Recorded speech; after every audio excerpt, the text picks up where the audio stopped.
কোনো বিধান দিয়ে যদি কেউ কোনো নসিহত করে আপনি শুনবেন না? না রেগে যাবেন?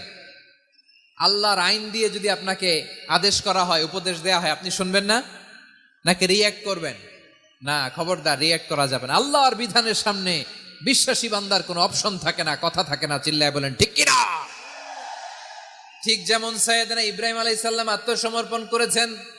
আল্লাহ তাআলা বলেনি ইয ক্বালা লাহু রাব্বুহু আসলিম ক্বালা আসলামতু লিরাব্বিল আলামিন।